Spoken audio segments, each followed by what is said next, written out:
Okay, so that's the kind of overall the core settings. Now we can go into some far more sophisticated advanced settings. So the system itself, we can store these presets. So I can have an initial preset that is my settings for your core mix position. But the key thing about the Trinnov is that we can take multiple points. Often you don't need to with the system because it is this 4-channel system and it's dealing with that phase. Quite often, a single impulse point, particularly in a relatively small room, is all you need, and that's your optimum mix position. Now, what we can do is to take some additional impulses, maybe a few centimetres, 10, 15 centimetres either side of where you sit, to widen your listening point, maybe 10 centimetres back. Yep. We can even take another height position, so you get a difference in terms of the height. So you're creating a kind of slightly wider bubble optimized listening area. And then in the calibration page, you can see that we've only taken one measurement so far called mix center. I could take some additional measurements. So one for the clients more towards the back of the room, which obviously, as you've said, would matter more in, say, like a cinema mixing environment where you've got your client space behind your mix position, often 10, 15 feet, where there's a whole burble of 10 or 20 rows of and even in a sort of a larger, slightly larger mix room than this with the sofa, everybody knows the further you get to the back, the more bassy it gets. Quite often people talk about listening at the back of the room, just checking a mix, just to really get an idea of what the bottom end's doing. That's usually because all the bottom ends got sucked out of the position that they normally sit at because of the influence of the room. And that's a sort of a compromise to them, is to kind of pin themselves to the back wall. But in a slightly more scientific effect, we can actually optimize a position there. I would probably never combine this position and that together because that distance would be so much phase. So if we were to take, say, 3 measurements, sort of left, center, and right of the mix position, they then appear in this list, but we have this weighting amount. So I can store a number of different presets where I decide to weight the emphasis, say, on the center, but introduce the left and right, but only, say, 50% of the center. So you can do a weighting of 2 to 1. So you can sweeten up the edges of your frontal mix position for your assistant engineer or producer. But that's not just clever, is it? I mean, in many cases, you can just say it's just equal, 1, 1, 1, and you're getting the same effect. But sometimes in some rooms, particularly in smaller rooms, often that's fine. In a larger room, it can, it's like in any room, as you go up and down or you just move your head left to right, you'll start to hear quite different changes. It's typical when you're listening to speakers, and it all sounds a bit more toppy if you're right in the middle, and as you just go off center very slightly. Again, it depends on your monitoring, how directional it is, and so on. So if you have very directional monitoring, you may want to take some additional points so that you try and widen that sweet spot a little bit, and it will then will take in all of the effect of all of those positions, but you can then choose how influential the outsides are to the center, for example, or the further back or the higher. So each of those presets can then be stored. Now, when we're actually, in addition to it doing the optimization, the Trinnov system is also a monitor controller. So if you don't have a console, so just switching between speaker sets or listening to your 5.1 or even listening to a fold down of your 5.1 down to stereo can be done within the Trinnov as well. Oh, it will do fold downs. Yes. You can set in whether you want the ITU parameters. Correct, yeah. Okay.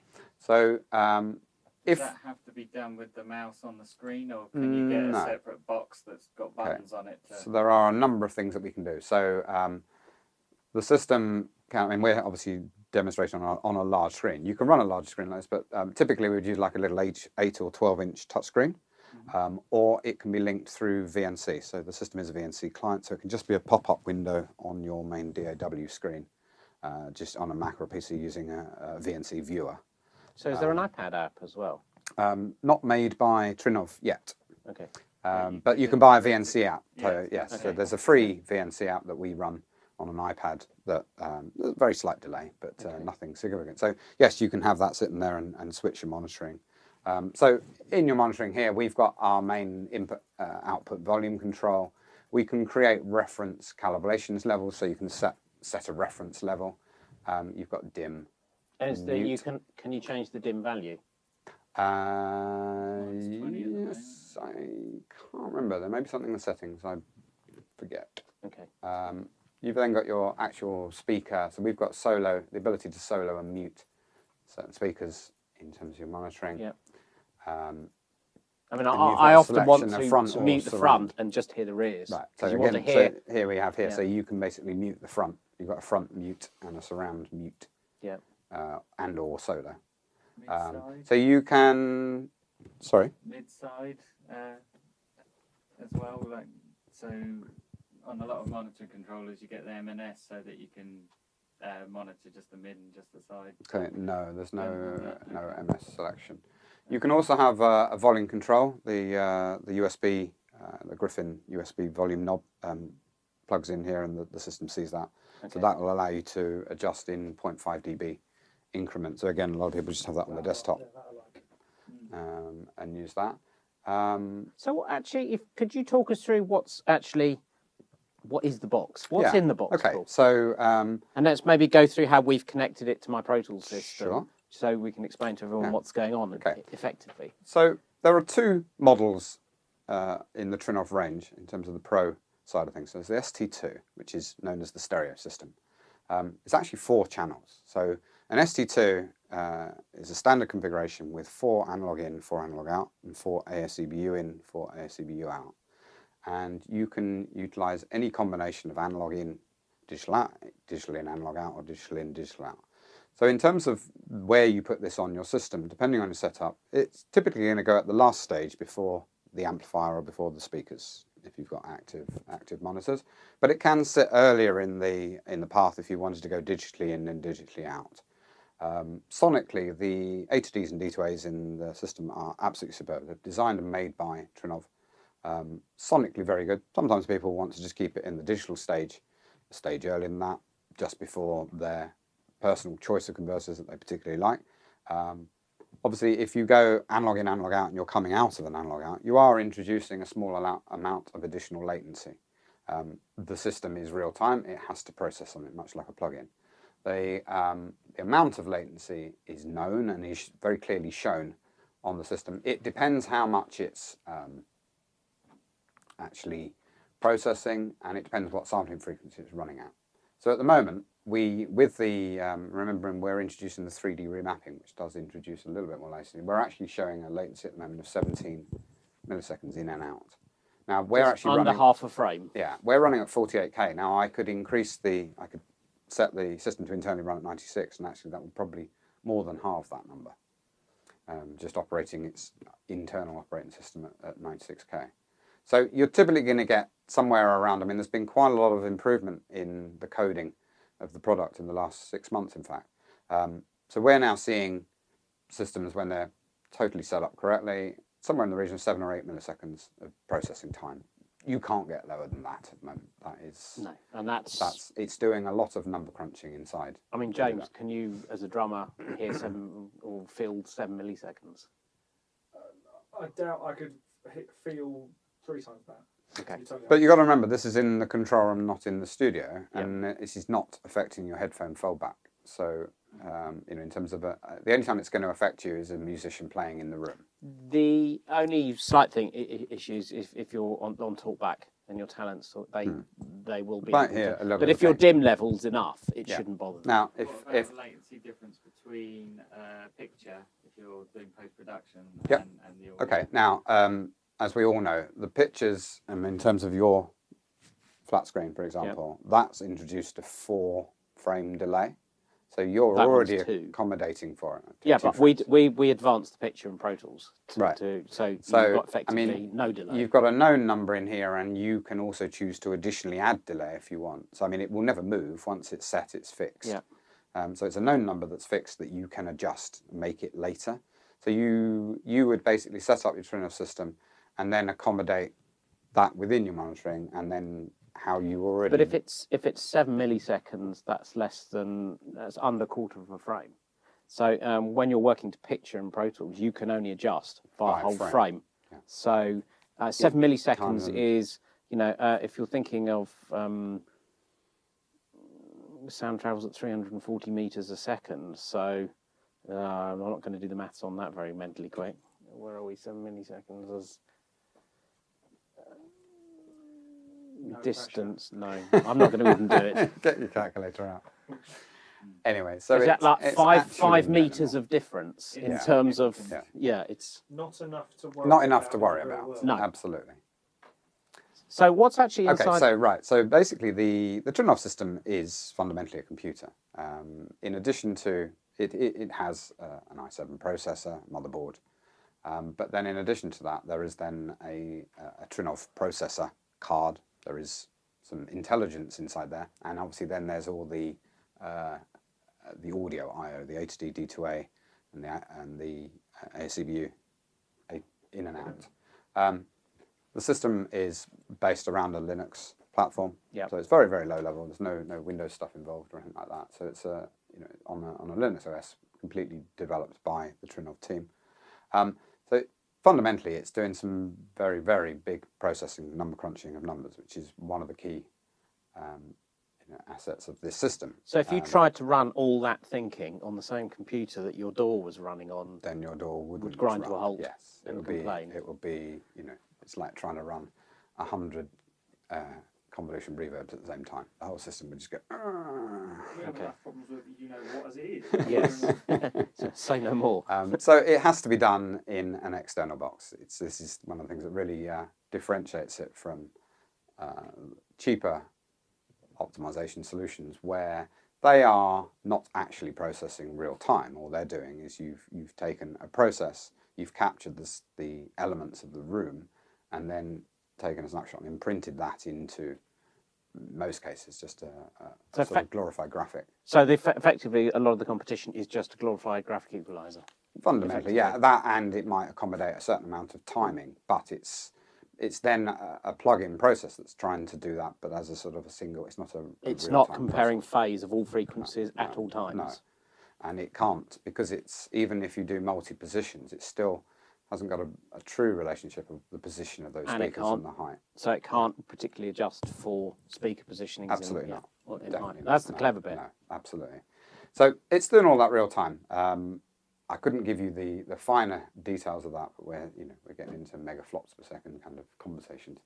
But better get my coat. So we were talking about the stereo unit, the ST2, which is 4 channels in, 4 channels out.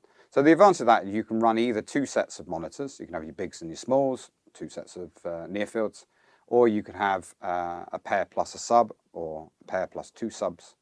Any combination of up to 4 channels. Not 8 at once, i.e. 4 analog, 4 digital.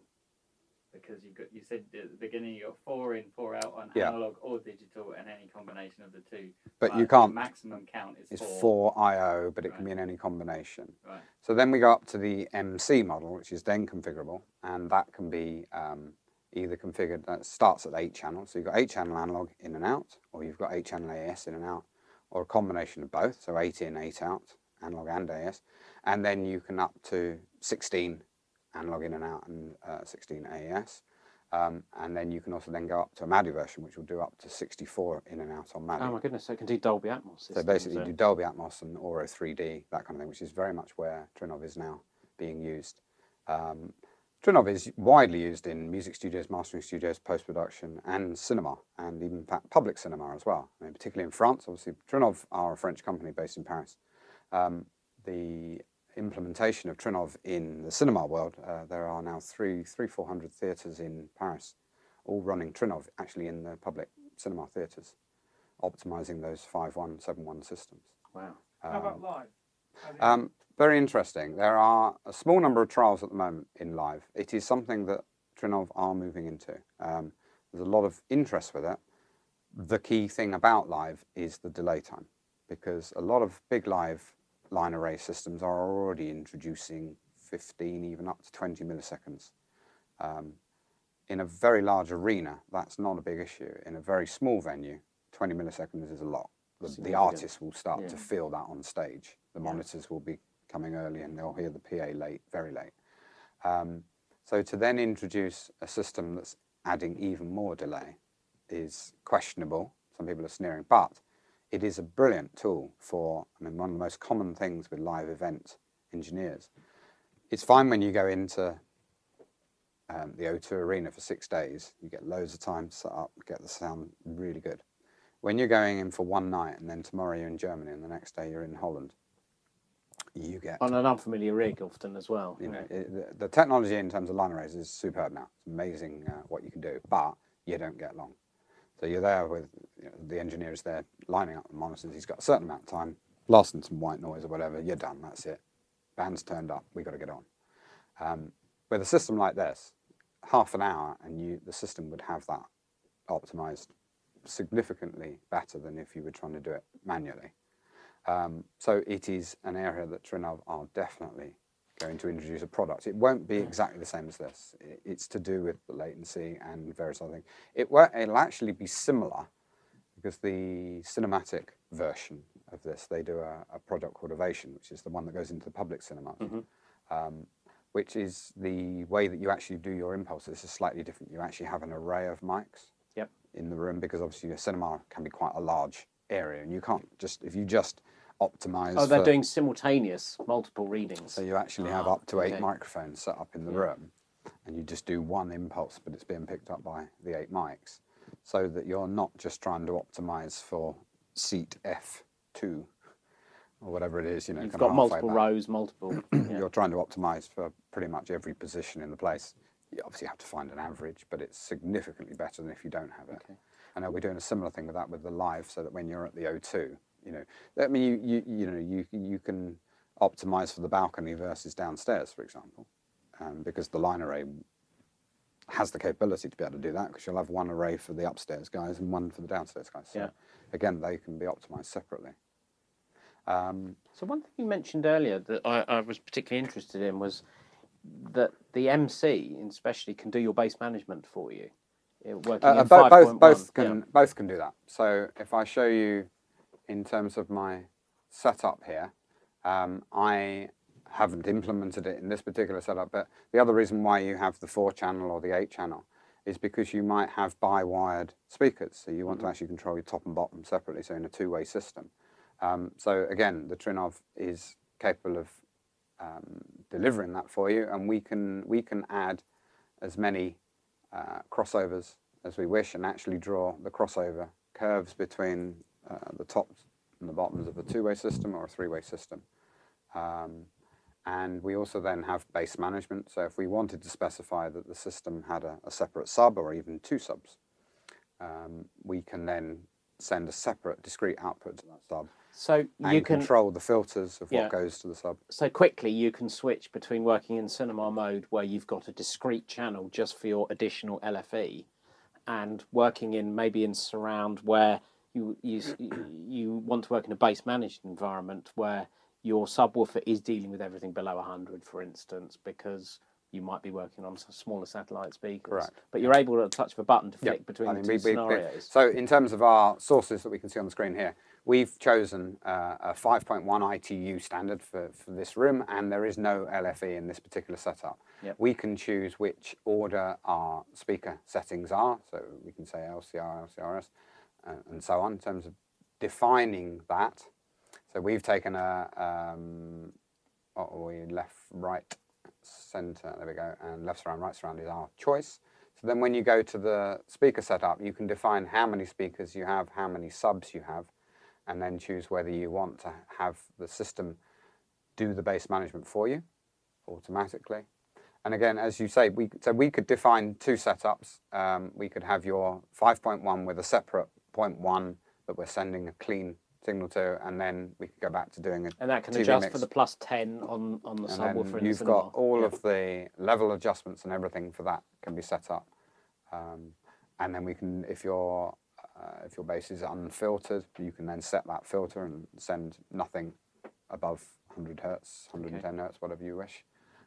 So all of that is possible within the system. Okay, thank you, Paul, for your eloquent explanation of what it does and how it does it. And now we're going to take a little break now, because we actually want to hear how the Trinnov has improved my monitoring. So what we're going to do is we'll come back and we'll tell you what we think it did.